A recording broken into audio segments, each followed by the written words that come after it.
दोस्तों नमस्कार। तो आइए आज हम शब्द पहचान की ओर बढ़ेंगे। शब्द क्या होता है? जैसा कि आप जानते हैं, शब्द और वर्णों में बहुत ही बड़ा अंतर है। शब्द वर्णों के मेल से बना हुआ है। वर्ण या ध्वनि, ध्वनि और वर्ण एक ही चीज़ है। तो वर्णों के सार्थक समूह को शब्द कहते हैं। जैसे लड़का, फूल, गरिमा आदि जिनका कोई अर्थ प्रकट हो, ऐसे सार्थक समूह जिनका कोई अर्थ प्रकट हो उसे शब्द कहेंगे। तो आज हम देखेंगे शब्दों का वर्गीकरण, जिसमें पहले नंबर पर देखेंगे अर्थों के आधार पर। अर्थों के आधार पर शब्दों के दो भेद होते हैं। तो नंबर 1 देखेंगे सार्थक शब्द। सार्थक शब्द क्या होता है? जैसा कि आप जानते हैं, सार्थक शब्द जिसका कोई अर्थ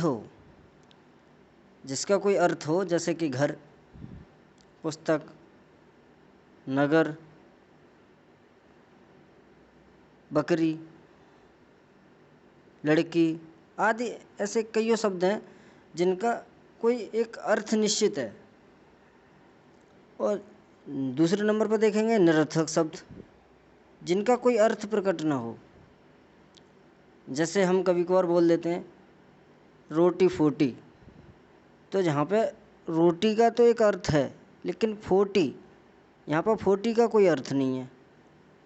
जैसे खाना बाना, तो यहाँ पे बाना का कोई अर्थ नहीं है। जैसे ठीक ठाक, जैसे तुमसे किसी ने पूछा और क्या हालचाल है, तो तुम बोल देते हो बस ठीक ठाक हैं। तो यहाँ पे ठीक का तो कोई अर्थ बनता है, लेकिन ठाक का कोई अर्थ नहीं है। जैसे ताला वाला लगा दिया, तो बाला का कोई अर्थ नहीं है।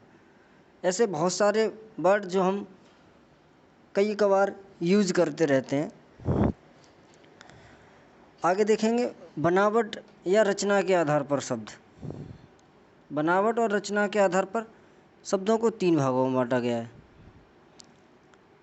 एक है रूढ़ि शब्द, दूसरा यौगिक शब्द है, तीसरा योग रूढ़। तो आइए देखते हैं रूढ़ शब्द क्या होते हैं। रूढ़ शब्द वो होते हैं जिसका कोई खंड न किया जा सके। रूढ़ शब्द, जैसे मैंने ले लिया फल, ले लिया, तो फल, यहाँ पर अगर फल का आप खंड करेंगे तो फ धन ल, न फल का फ का कोई अर्थ है, न ल का कोई अर्थ है। जैसे हाथी, इसका भी कोई अर्थ नहीं निकलेगा।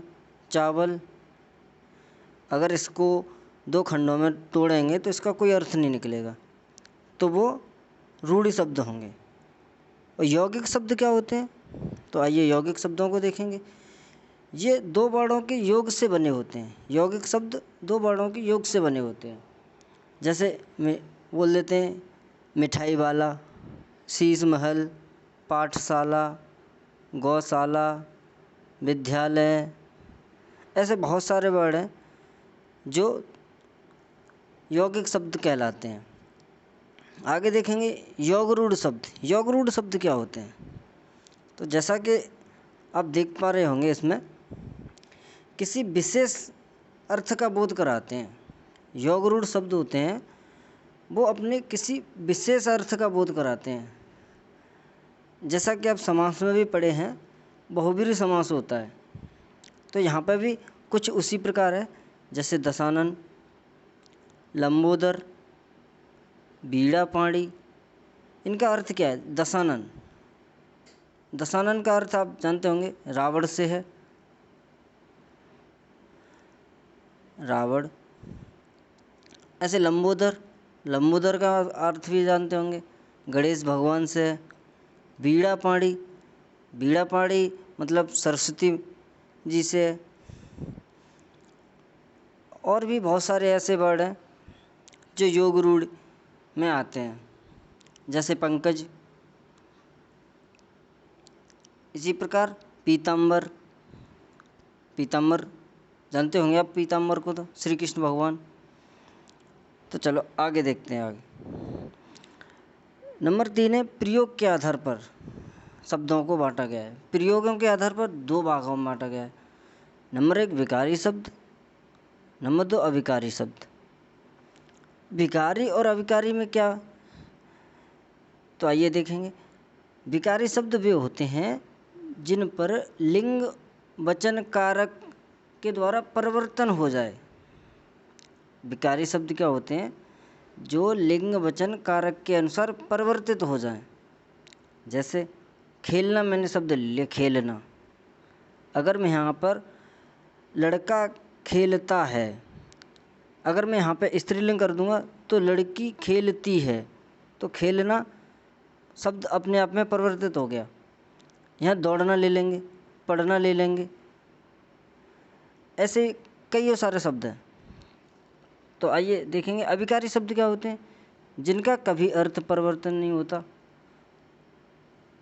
इनका लिंग वचन कारक किसी भी का कोई परिवर्तन नहीं होता।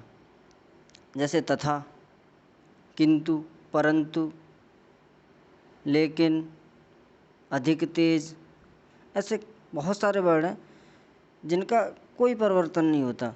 चाहे किसी भी लिंग में प्रयोग कर लो, किसी भी वचन में, चाहे कोई सा भी कारक, उनका सेम ही रहता है।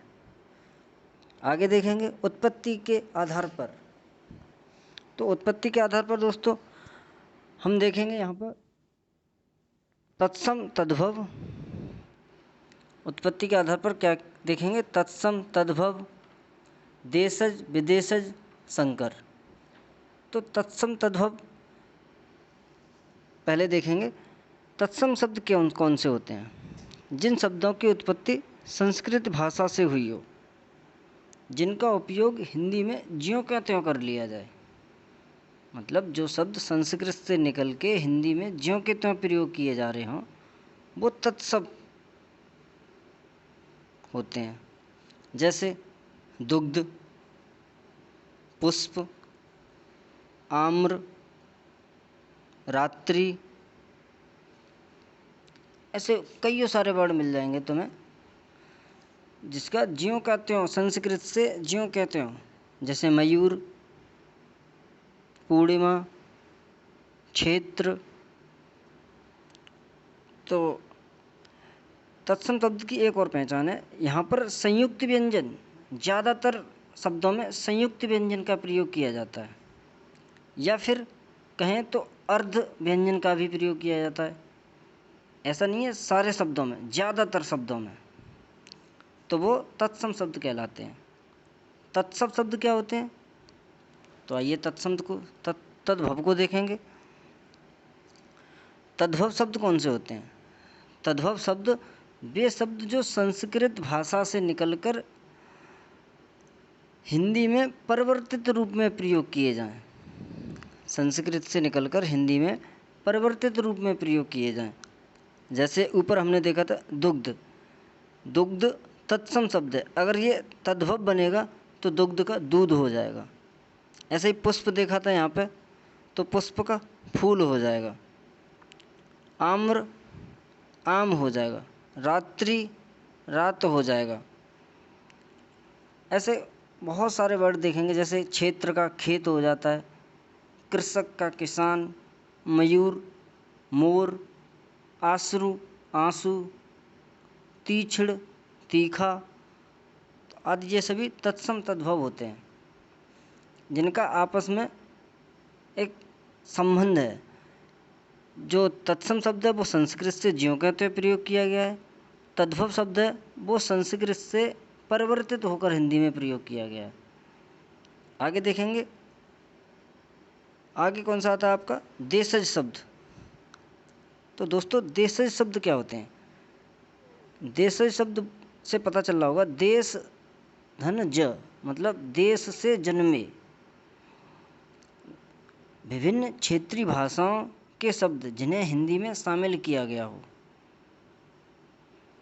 तथा जिनका कोई स्रोत नहीं है, उनका कोई प्रमाण नहीं है कि ये शब्द कहाँ से और कौन सी भाषा से है।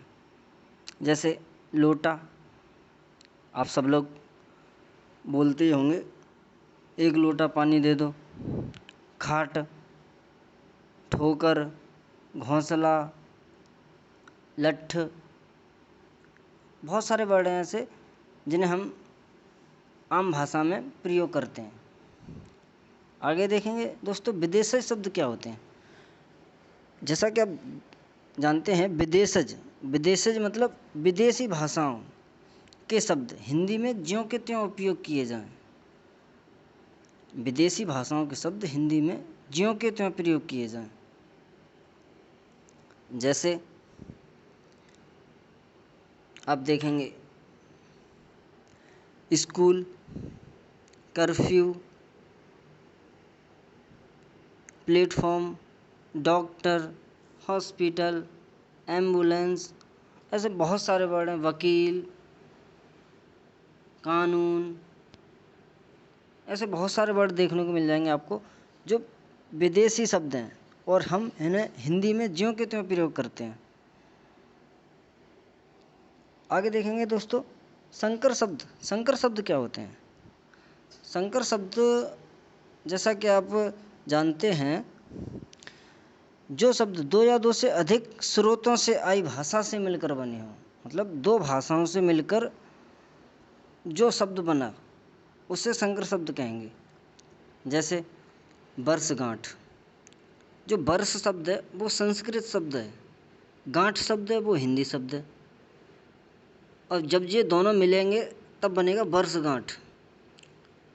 तो ना ही तो ये हिंदी का रहा, ना ही ये संस्कृत का रहा, तो ये कौन सा शब्द हो गया, संकर शब्द हो गया। जैसे टिकट घर, तो टिकट आपका अंग्रेजी का शब्द है, घर हिंदी का शब्द है, तो आपका संकर शब्द हो गया। जैसे लाठी चार्ज, लाठी शब्द हिंदी का है, चार्ज शब्द अंग्रेजी का है, तो लाठी चार्ज बन गया। जैसे रेलगाड़ी, रेल शब्द आपका अंग्रेजी का शब्द है, गाड़ी हिंदी का शब्द है, आपका बन गया रेलगाड़ी। सीलबंद, सील आपका अंग्रेजी का है, बंद आपका फारसी का है, तो यहाँ पे बन गया सीलबंद। ऐसे बहुत सारे वर्ड आपको प्रयोग में दिन भर में कर लेते होंगे आप। तो दोस्तों, कैसी लगी आपको वीडियो हमारी। अगर वीडियो पसंद आई हो तो वीडियो को लाइक करें, चैनल को सब्सक्राइब करें। धन्यवाद। जय हिंद।